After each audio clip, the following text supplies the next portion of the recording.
There are people who rise because life lifts them. There are people who rise because they were born into privilege. But then, there are people who rise because they refuse to stay down.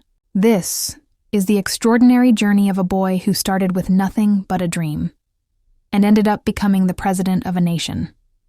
In the quiet outskirts of a small town, a baby boy named Emmanuel entered a world that gave him no welcome. His parents died before he turned 3, and he was raised in a crowded orphanage where food was scarce, hope even scarcer, and dreams almost non-existent. Yet Emmanuel was different. While other children fought over scraps, he was the boy who sat by the window at night, staring at the stars and whispering to himself, "I will be great. I will change the world." People laughed. Children mocked him. Even the caretaker shook her head. "What can an orphan possibly become?" she would say. But Emmanuel kept dreaming. Growing up, he taught himself to read using torn newspapers and old textbooks thrown away by nearby schools. He would sit alone under a mango tree and imagine a future where he wasn't just surviving. He was leading. When he turned 15, the orphanage closed due to lack of funding. The children were scattered. Emmanuel was left alone to fend for himself. He walked from street to street doing menial jobs, cleaning shops, carrying loads at the market, washing cars, anything to survive. Yet every night, he went home with his mind full of ideas. He dreamed of education. He dreamed of leadership. He dreamed of a nation where people like him, forgotten children, could rise. One day, while cleaning the floor of a local library, a kind elderly librarian noticed him. She handed him a pile of books and said, "If you keep your mind full, your hands will never stay empty." Those words changed everything. Emmanuel devoured books: history, leadership, politics, economics, biographies of great leaders. He studied with a hunger stronger than the hunger in his stomach. People started noticing him. Not because he was strong or rich, but because he was wise. But life wasn't gentle.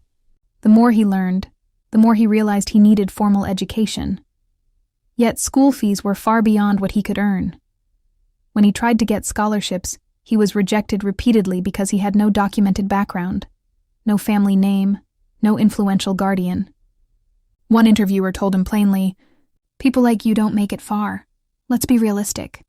He walked out with tears in his eyes but fire in his chest. He kept working, kept reading, kept dreaming.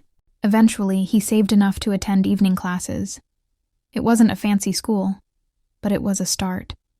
He graduated with top marks. The boy who had once learned from torn books now stood before his teachers as their brightest student. Yet still, he faced rejection. No matter how hard he tried, people looked at his background and doubted him. He couldn't get stable work because he had no connections. But he understood something. If opportunity isn't given to me, I will build mine. The turning point came during a community crisis. A severe flood displaced thousands. While politicians argued and leaders hesitated, Emmanuel acted. He gathered volunteers. He organized food drives. He created temporary shelters. He spoke passionately to the people and brought calm in chaos. The town noticed. Soon the region noticed. Then the entire country noticed. A journalist covering the disaster wrote an article calling him the leader the nation needs.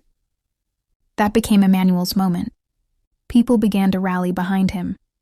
He was invited to speak at conferences and youth events. Organizations recognized his leadership and supported his education. Doors that had once been closed flew open. He earned a scholarship to study political science. He graduated with honors. He joined social development groups, became an activist, then a community leader. His rise was steady but powerful. Years later, the nation fell into deep political turmoil. Corruption spread. The people had lost trust. Poverty increased. Leaders argued, but no one listened. Then someone said, "Why not Emmanuel? An orphan, a dreamer, a leader made not by title but by service." At first, Emmanuel refused. He said he wasn't ready. He said he wasn't worthy. But the people believed in him more than he believed in himself, so he ran for office. Campaigning was not easy. Opponents mocked him for having no family name, no political dynasty, no wealth. One rival even said publicly, "He doesn't belong here." But the people responded, "He belongs everywhere we need hope." Villagers walked miles to vote. Youth volunteered day and night. Mothers prayed for him. Workers chanted his name. When election day came, the results shocked the country. Emmanuel, the orphan who once slept on cold floors and studied from trash, won by a landslide. He became president, and on the day he took the oath, he paused before speaking and whispered, "Thank you, God, and thank you, Dream." From that moment on, his leadership transformed the nation. Schools were rebuilt. Orphans received scholarships. Healthcare improved. Jobs increased. The nation rose because their leader had once known what it meant to fall. 1. Your beginning doesn't define your ending. 2. Rejection is not a stop sign. It is a test of determination. 3. Leaders aren't born in palaces but forged in struggle. 4.